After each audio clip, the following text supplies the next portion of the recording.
Hi, everyone. Welcome to this episode of the Connected Families Podcast. I'm Stacy Bellward, and today's podcast is called, Are You Tired of Having to Nag Your Kids? I'm guessing that many of you are giving me a loud, wholehearted, out loud yes.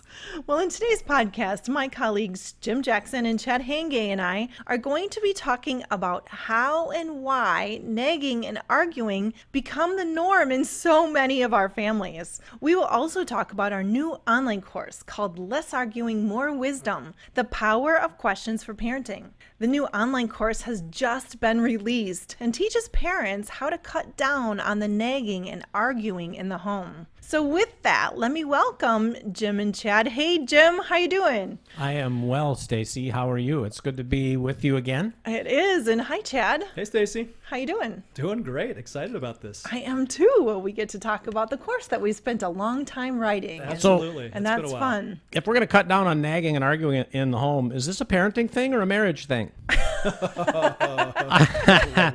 Because my kids are grown and gone, and I still get a little bit of, Dad, that's not really very helpful kind of stuff from my kids sometimes. Sure. But we're going to talk about principles that go across the relationships, aren't we? Probably. We are, yes. But with a focus on parenting. Definitely. You each have still got kids in your home. Yes, I have high schoolers. And I've got a senior in high school and a couple in their 20s. And how does nagging play out in your homes? It plays out especially when I'm not being very intentional about assigning tasks or being clear with my kids. How about you, Chad? Your kids are a little bit older, right? You've got one at home and the other two are out of the home now. Right, yeah. I think, largely now and even earlier, it was really about unmet expectations. I had expectations. I felt like I talked about it 100 times with my kids, and then they weren't met. And it'd be like, what in the world? Why do we have to keep talking about this? Just do your stuff. You know what you want done, and they know what you want done, but they don't have a sense of why it matters, why it's important, why it's expected, and they've got their agenda, you've got yours, and two people who each have their own agendas tend to get power struggles, don't they? Yeah, I felt like I communicated as clearly as could be. But I think, what you're alluding to a little bit is getting their voice into it, which I don't think I did a real great job. And then it just gets so frustrating, right? Because they're not meeting the expectations. And so I feel like I've got to say something again and again and again. And every time I see the chore not done, I am frustrated.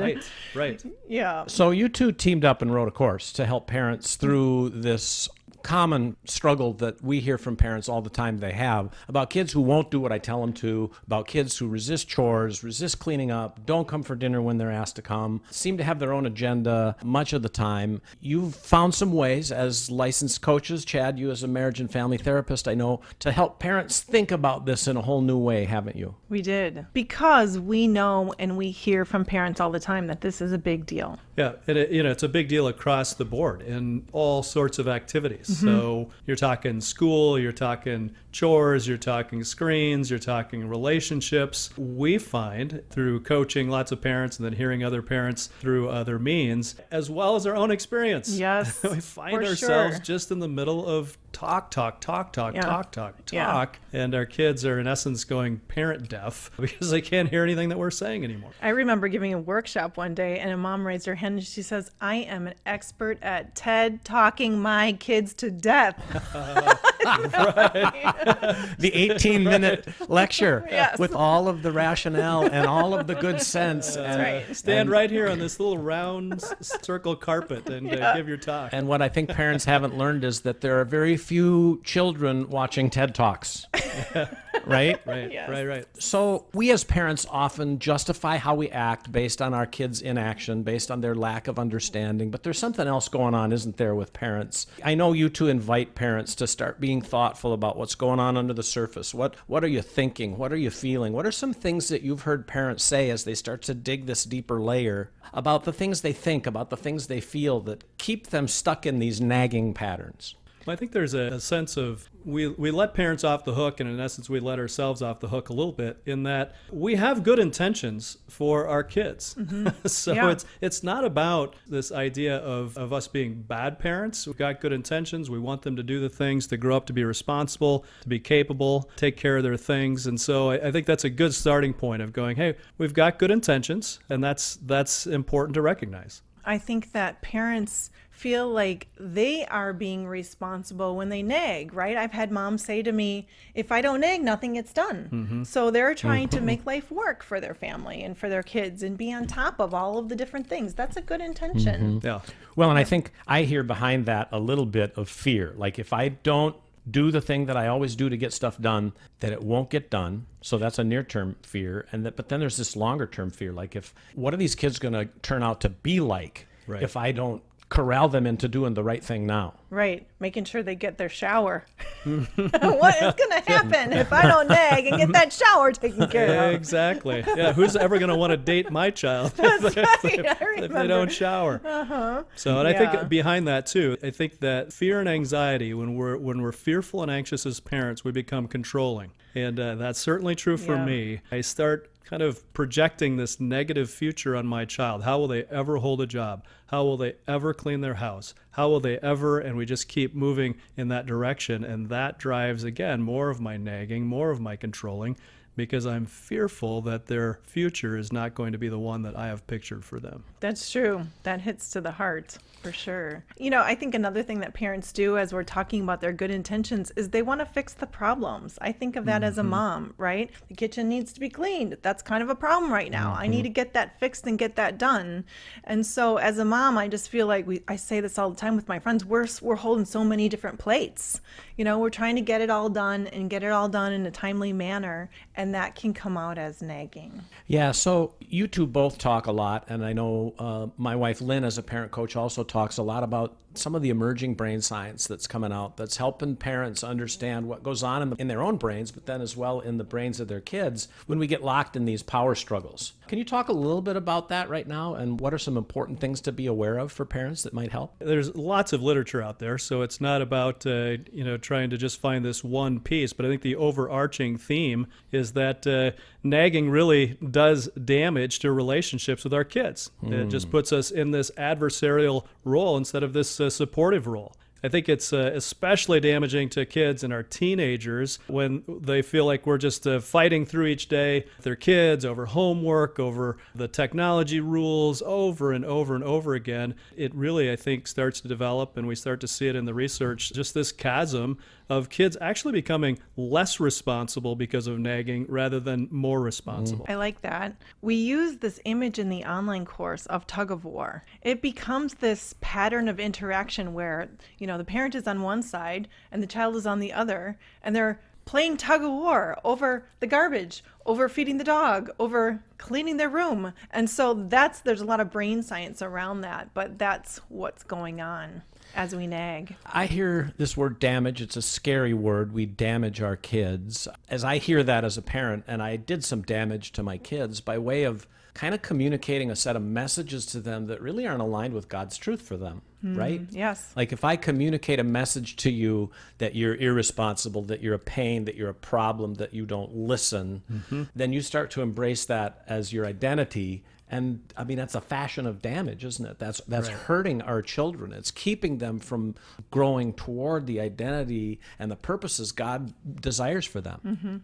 This is really good stuff, you guys, and I'm eager to come back on the other side of the commercial and hear a little bit more about some of these dynamics and the ways they play out, and hopefully some of the ideas that you're going to point parents toward to get past all of these patterns. For sure. So we're going to look forward to that on the other side.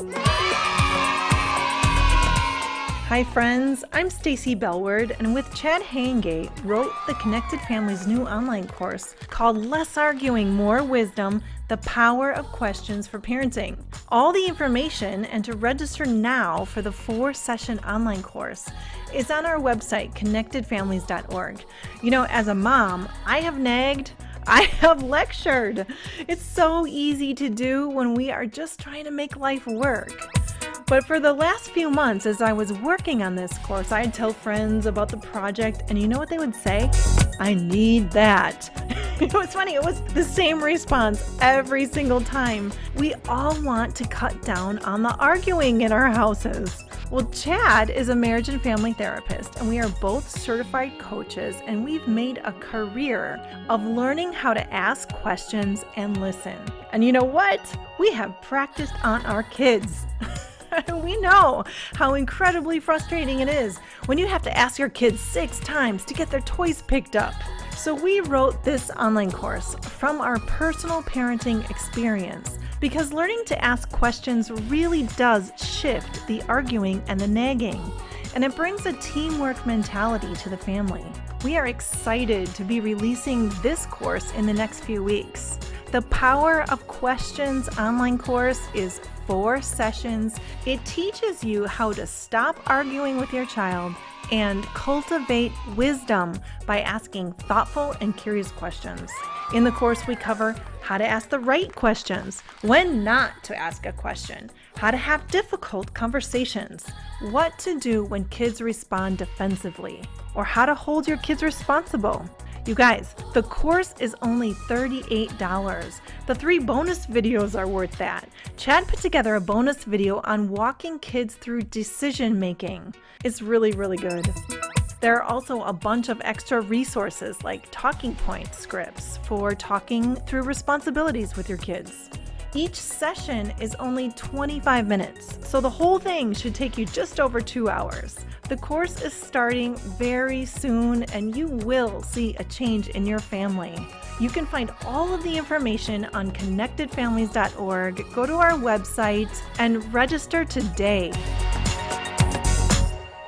So we've been talking about this pattern, this tug of war that parents and their kids so often get into, a tug of war filled with some parental fear, but then some power struggle and high defensiveness. And this course and some of the things that you're even going to talk about here over the next few minutes, you've put together to kind of help parents think through a sequence for how to break away from these patterns of power struggles and defensiveness. Can you talk a little bit more about that? Yeah. I mean, the overarching thing is we want to break out of that pattern so that we can grow wisdom and grow responsibility in our children. And so, we also, really practically, we want to see our kids taking out the garbage, right, Chad? Like, we want the task That's what done. This is really all about. I knew it.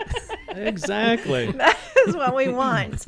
But how do we come about that so that it's not a tug of war? Well, but I want to pause on that for just a minute because we laugh about this, what we really want, part of this. But don't we have to admit as parents, well, that's kind of it. There is a piece of this that's kind of selfish. Yes, I want my children to learn that responsibility for themselves, for their lives, for their future spouses. But there's another part of me that wants to learn it so that my life is easier. I agree. It's true. I agree. Those are getting down into the motives, and my motives aren't always pure 100% of the time. It's always hard to figure out. I do want my kids to grow up to be responsible, but I do want my life to be a little easier. So let's admit it. Okay. Let's take a breath together as parents. Yeah, we can be selfish sometimes too. Yeah. And that's all playing a part. We can never be purely unselfish in this, but when we name our selfishness, it tends to break the back of some of the craziness that we get ourselves into so often, doesn't it? I think so. Yeah, that's right. Yeah. So, and it makes us safer as parents, doesn't it? And on the way to teaching this wisdom that you're hoping to move the kids toward and responsibility, when they feel safe in our presence, like we're for them, not against them, even when it's time to take out the garbage, that's a helpful thing for them. For sure. And so it kind of comes back to what we teach at Connected Families in all that we do, and that's what's going on in me. Being safe with our kids really is getting away from our judgments. Our judgments about why didn't you take out the garbage? Why didn't you feed the dog? And we communicate this in the online course by thinking through snorkeling. So you're swimming on top of the water and you're just having a good old time. I know, I love snorkeling too. And we want to go deeper than snorkeling with our kids. So we want to cultivate in ourselves a lighthearted and curious frame of mind or heart position. Okay, curious is a big word that we use in this online course. Okay, so curiousness. If we could, I'd love to try to make that practical in the context of taking out garbage. Sure. So we do this thing typically, you didn't take out the garbage, get off your computer, this is not okay, you're going to lose your computer for the week if you don't take the garbage out right now. Or we might ask a question, or we might say something that has a question mark at the end of it. Like, why didn't you take out the garbage?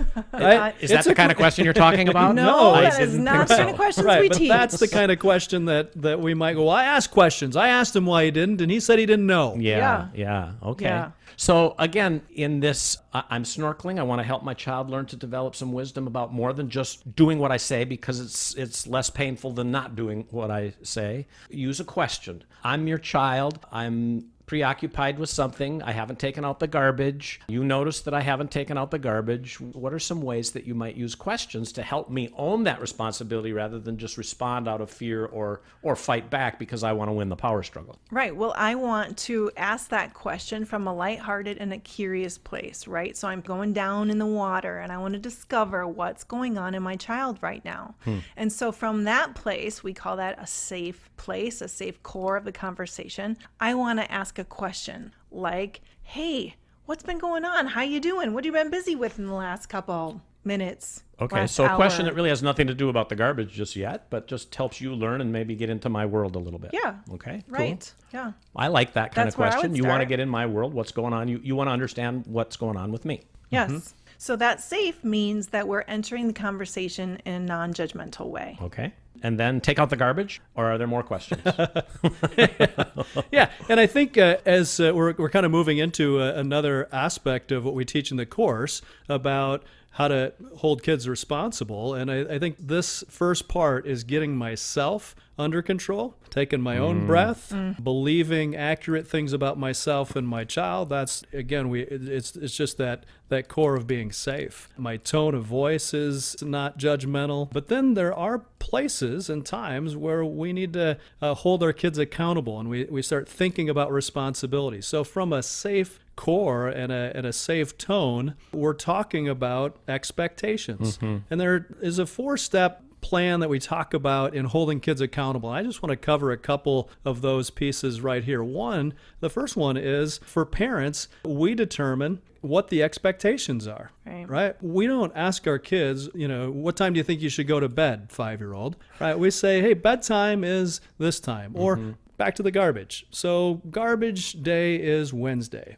Garbage needs to be taken out. We set an expectation here. And I think that's helpful for parents. A lot of times parents might feel like, well, then when do I actually talk or say something? Yeah. Like, am I always asking my kids what they think? Now, there are times where we just say, this is what needs to happen. And then the next piece, and I think this is what we talked about at the beginning, where I missed it a lot as a parent, and I think a lot of parents do, we don't really get any sort of buy-in or conversation with our kids. Like, this is the expectation, but when would be best for you to do this? Or what would it look like? Or would it need to happen between this time and this time? So there's just some level of conversation that goes on. Why is the garbage going out important? Like, those kinds of conversations are so important before we get to accountability. Now, what's going to happen if you don't do it? What kinds of consequences there might be, and that sort of thing. The word we use in the online course is invite. And so we teach parents to have that conversation around inviting our children to buy into what the expectation is. We do set the expectation, but what does it mean for them to join us in that problem? The problem of getting your room clean, the problem of the garbage needing to be taken out. And so then we offer a lot of options for questions around inviting that buy-in. Yeah, and I know in the course you kind of lay out a series of different sorts of questions that are really meant to help parents have a toolbox of questions, but they have to come from this heart of curiosity. That's right. And so now, just as a quick example, I'm that child. You want to invite me. You don't want to just nag me. You've told me that Wednesday night is the time the garbage has to go out. You've even invited me into a conversation about it. You've let me know that's my part of the family, is to get the garbage out, because if I don't, I mean, I'm even imagining as I talk the different kinds of questions you might ask. Like, what happens if we just leave the garbage here? Well, Mom takes it out. Well, but it's not Mom's job anymore. It's your job. What will happen if it just stays there? Well, it'll start to stink, and then Dad'll take it out. Right. Very happily. Well, but we've decided it's your job, and so if it doesn't get taken out and nobody else takes it out, what will happen to the garbage? Well, it'll stink, of course, and then bugs will come and whatever. Okay, so and is that what you want to happen? Do you want to leave the garbage? So if you leave the garbage to do that, what do you think would be a helpful thing for us to do to help you know the garbage is your job? Lots and lots of questions that can be asked. So I'm just trying to think think of what are those questions that to me, the 8, the 10, the 5, 6-year-old child will help me start doing some thinking about all of this so that I can, as you're talking about this, own my part of the problem and take some responsibility. Yeah.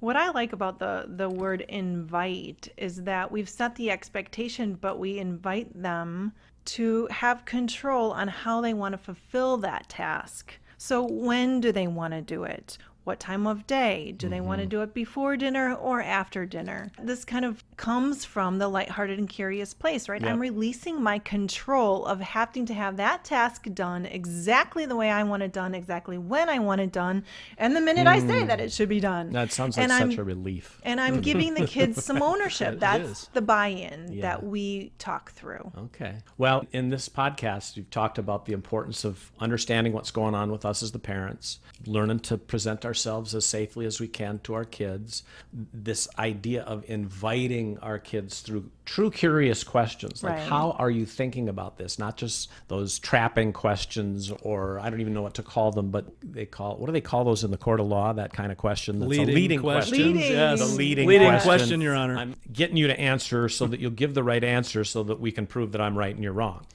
Yep. But not that kind of question. Those are unhelpful questions. Yeah. So, and sure. you're telling me that in the course there's even more help, but this is a quick idea: is understand what's going on with me, be curious, and extend an invitation to your kids to sort out how they're going to take responsibility for what is theirs, or what we've assigned them, what we've made clear in the expectations. That's right. Well, it's good stuff. I think we want to make sure that everybody knows that there's an opportunity to get on board with this course. You can take a deeper dive. And take a deeper dive, right, Stacy? That's right. Are you enjoying our podcast? Please rate and review so others can find us more easily. And don't forget to subscribe so you don't miss a single episode. All of the information about the Less Arguing, More Wisdom, The Power of Questions for Parenting online course is found through a link in our show notes or at connectedfamilies.org. Register today. We look forward to next time when Jim, Chad, and I will come back to the microphone to talk about how we can use questions as we guide kids through summer activity choices.